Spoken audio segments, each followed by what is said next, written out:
In a push to get passengers through airports with fewer delays, airlines are trying a new approach using facial recognition systems to identify travelers. One airport where the high-tech system is already being used in Boston is Boston Logan. That's where Phil LeBeau takes a look at airlines telling passengers to say cheese. Smile for the camera. That's all you need to board JetBlue's flights to Aruba from Boston. No more boarding passes or searching for your passport to prove your identity.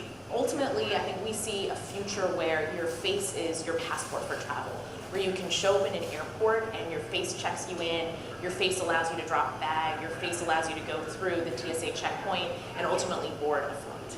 Delta agrees. It will soon use facial recognition to identify passengers checking their luggage before boarding certain flights out of Minneapolis. This is just another step towards giving a customer something where if they're happy to do their own bag drop, let them do it. Customers are willing to. Airlines are adding facial recognition to identify passengers for two reasons. First, self-serve ticket kiosks and mobile check-in apps have become so popular, passengers are not only comfortable with the technology, they use it to move quickly through the airport. Second, facial recognition systems are tied into databases like the one kept by the U.S. Customs and Border Patrol, so carriers can let a machine verify the identity of travelers, freeing up gate agents to concentrate on those passengers needing extra attention. What do travelers think? That was pretty cool. It worked really fast, and I don't know, that was really interesting. It seems like it's going a little slow, I think. I don't know in comparison, but it didn't hurt. Very easy and very fast. JetBlue says it takes an average of less than 5 seconds for its facial recognition system to verify each passenger. Police stress the importance of home security measures like alarms or camera systems to protect against burglars. But what happens when those systems fail? You may not be able to hide large electronics like a TV or a computer system, but there are household gadgets you can install that can help your valuables go unnoticed to a burglar moving your home. Tonight on WMC Action News 5 at 10, we'll show you 5 quick fixes for less than $90 that could add another level of security inside your house. New ways to hide your valuables in plain sight tonight on WMC Action News 5 at 10. Spencer's in here now to talk about our weather. It's a gloomy day out there. I'm kind of tired of the rain already. Yeah, I think a lot of folks, I've seen some folks posting about that, how the rain and the clouds, they want some sunshine. We have a little bit down the road. Okay, we need a mood booster. Yes, that's right. But it is nice and steamy outside. Oh, so, nice and steamy. Yes, there you go. Let's take a look and show you what's going on out there right now. This is a look at the radar and the current temperatures. We're at 86 degrees here in the Bluff City.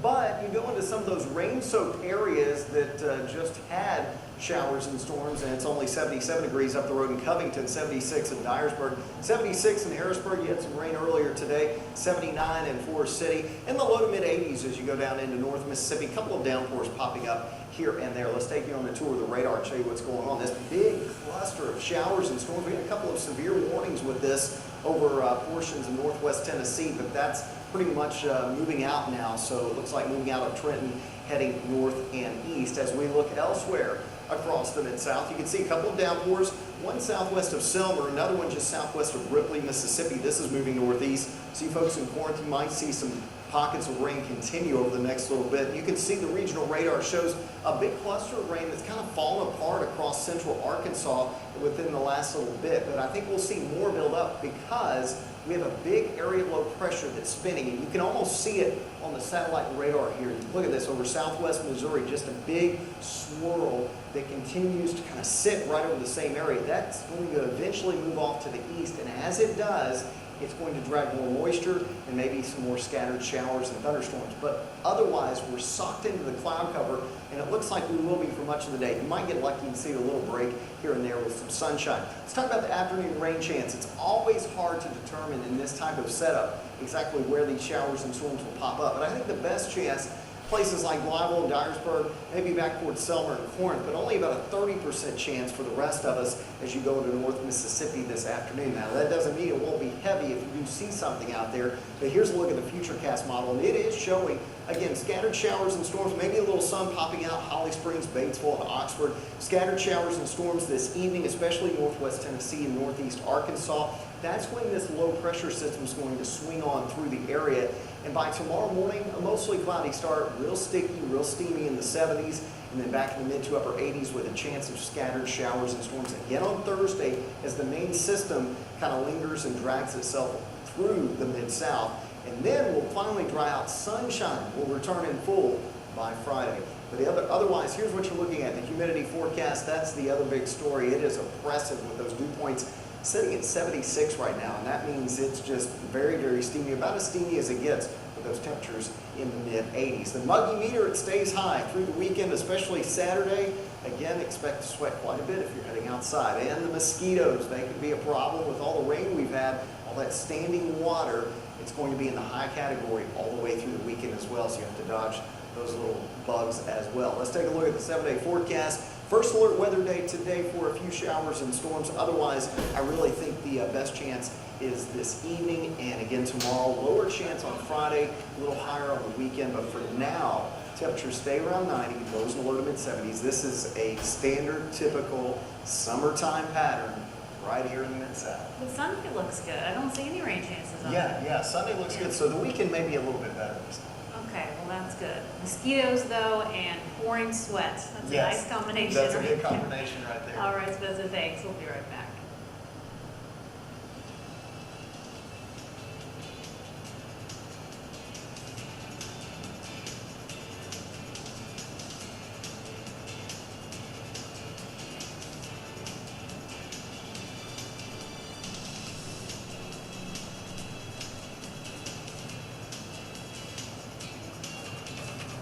Do you have a story to tell? Call the WMC Action News 5 investigators at 866-518-9082.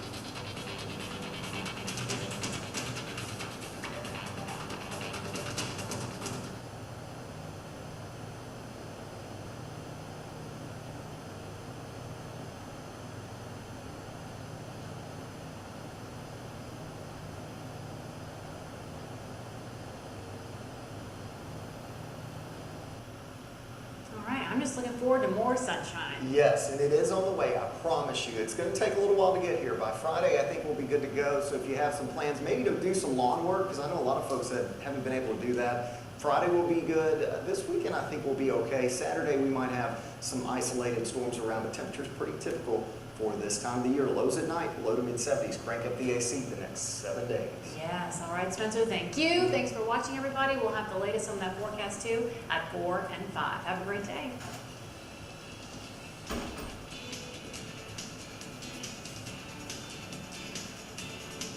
Yeah, there's some scary looking clouds with some of those downpours that are moving through right now. I was just looking at some of the images on our Midtown camera. You can see this heavier batch of rain, a little bit of thunder and lightning with this, but there's not a lot of lightning strikes. In fact, we were picking up one, now not picking up any lightning strikes with this, but there may be some cloud-to-cloud lightning with this. This is along Austin Peay Highway, so this is northern parts of Shelby County. As you go to the north up toward Millington, this is going to go just to your south. But again, this extends from really Range Line Road all the way over toward Yell Road and then up into the north into the east. Then we have another cluster. This one has a lot of lightning, in fact almost 60 strikes on the south side of Covington. This is southeastern Tipton County.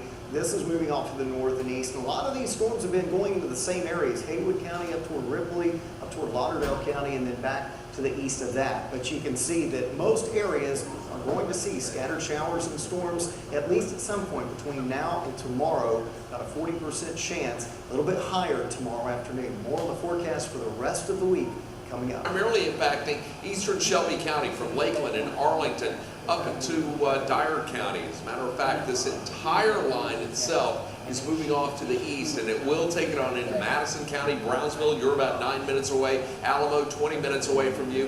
Whitefield, 38 minutes. Then into Jackson and Trenton. Now we're seeing some activity that is just to the south of that also, and then there's even some heavy downpours, possibly producing what could be a little small pea-sized hail in northern Shelby County. I'll tell you what you can expect as we get into the evening, and give you a heads up on the next round. Memphis International Airport right now after rain moved through Millington, 77 there right now, and 83 in Collierville and South Haven. Temperatures around the area for the most part lower 80s, from 82 in Harrisburg and Jackson to 81 in Dyersburg.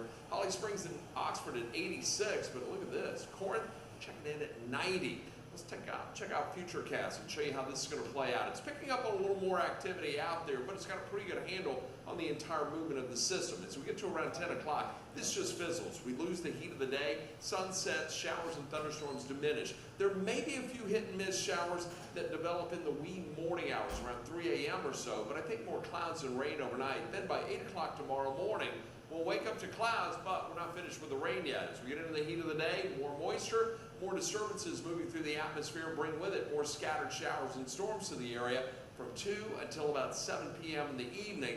Sun sets, the rain diminishes, and it looks like that will be the end of this pattern. So, some evening downpours tonight, and then some isolated storms Thursday. I think it's going to be sunny and hot for the most part on Friday. We're looking at highs Friday in the lower 90s, and then we'll hold right around that 90-degree range for the remainder of the 7-day forecast. And look at the muggy meter, up and down, but a couple of steamy days in there. I think Sunday's going to feel the best.